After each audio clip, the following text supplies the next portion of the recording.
नमस्कार दोस्तों, मैं आपका दोस्त आप लोगों के लिए एक और नई वीडियो लेके आ चुका हूँ। आज की वीडियो में हम डिस्कस करने वाले हैं पोस्ट मौर्यन पीरियड्स के बारे में। हमने अब तक पढ़ा है किस तरीके से मगध एम्पायर आया, फिर हमने पढ़ा मौर्यन डायनेस्टी के बारे में, मौर्यन एम्पायर आया, वो किस तरीके से इवॉल्व हुआ। हम लोग ने देखा मौर्यन कितने बड़े राज्य पे राज कर रहे थे, उन्होंने कितने सारे आप कह सकते हैं बहुत सारे जगहों पे राज करा, उन्हें एक्वायर करा। ओके, तो अब हम डिस्कस करने वाले हैं कि मौर्यन पीरियड्स के बाद क्या हुआ, मतलब कि उसके बाद क्या चला, कौन से राजा आए, कौन सी डायनेस्टी वहाँ पे रूल करने आई थी। आप सभी का स्वागत है एक्वेस्टी एजुकेशन में, और बढ़ते हैं अपनी आज की वीडियो पे, जहाँ पे हम लोग देखने वाले हैं पोस्ट मौर्यन पीरियड्स को। सबसे पहले थोड़ा सा इंट्रोडक्शन बता दूं आपको। मौर्यास के टाइम पे जिस तरीके से आप कह सकते हैं वहाँ पे पॉलिटिकल जो स्ट्रेटजीज बन रही थी और आप कह सकते हैं मिलिट्री स्ट्रेटजी बन रही थी, वो इतने हद तक बढ़िया नहीं रही थी। अगर हम लोग मेनली बात करें, जो उस टाइम पे पॉलिटिकल सॉलिडरिटी थी वो इतनी बढ़िया देखने को नहीं मिली। वहाँ पे हमने सिर्फ ये देखा कि जो इंडियन कल्चर जो एक्सटेंट हुआ था वो इतने बढ़िया तरीके से नहीं मिला हमें। ओके, और ना ही हमारा कोई पॉलिटिकल रिमार्केबल पीरियड रहा था। मौर्यास के टाइम पे हम लोग बात कर रहे हैं।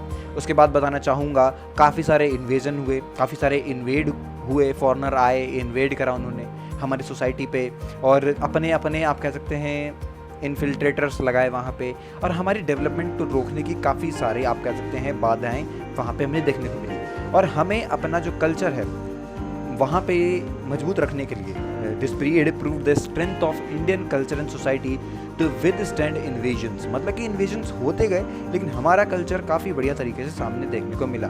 लेकिन जब हम देखते हैं कि जो अशोका के बाद सक्सेसर आया था वो इतना बढ़िया नहीं रहा। जब वो आए तो हमारे इंडियन सब कॉन्टिनेंट में बहुत सारे जो किंगडम थे वो छोटे छोटे किंगडम में इमर्ज्ड हो गए थे, और मौर्यन डायनेस्टी जो है वो बहुत ही जल्दी रिप्लेस हो गई सुंगा डायनेस्टी से।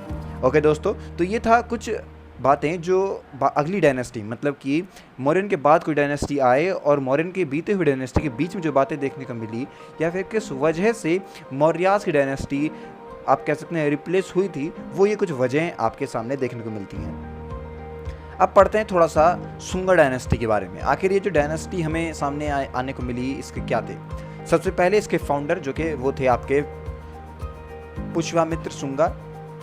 187 बीसी से लेके 151 बीसी तक ये रहे थे, और इन्होंने ही जो असैसिनेट करा था लास्ट मौर्यन रूलर को, जो कि आपके थे बृहदहत्र।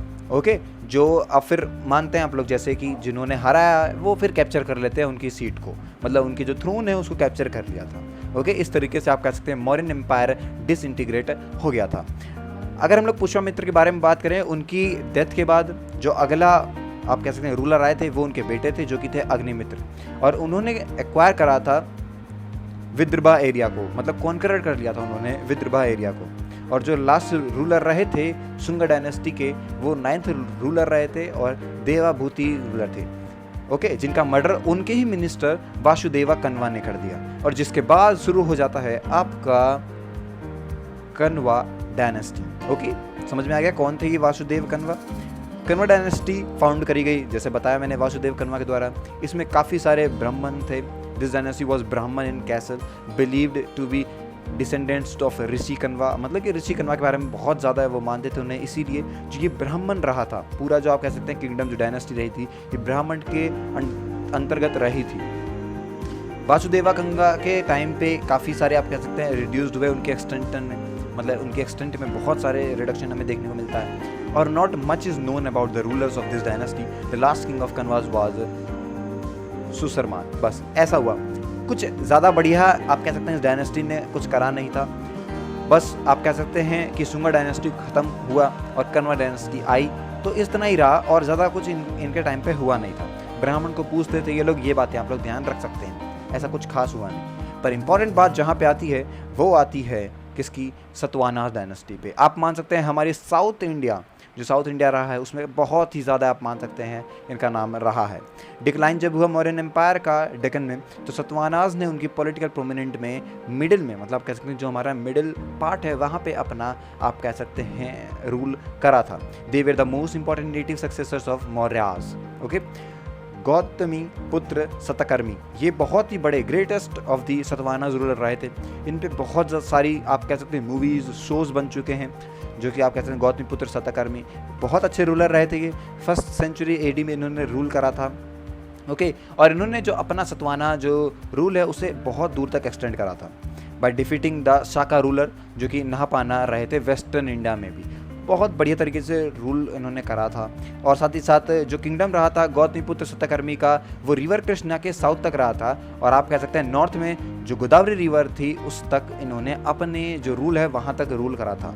जिनका किंगडम रहा था वो बहुत ही बढ़िया तरीके से, आप मैप में भी देख सकते हैं कितना बड़ा रूल इन्होंने करा था। ओके, जो सतवाहनास के टाइम पे कैपिटल थी वो आपकी प्रतिस्थाना, जो कि मॉडर्न डे में पैथन नियर औरंगाबाद है महाराष्ट्र में, वो रही थी। ओके दोस्तों, तो ये बात आप लोग देख सकते हैं सतवाहना डायनेस्टी के बारे में। ये थी मेरी वीडियो दोस्तों आज की वीडियो में इतना ही। अगली वीडियो में मिलेंगे फिर से एक और अच्छे टॉपिक से, और अपने आज की एशियन हिस्ट्री को ख़त्म करते हुए हम लोग बाकी टॉपिक्स भी देखेंगे। That's it, thank you.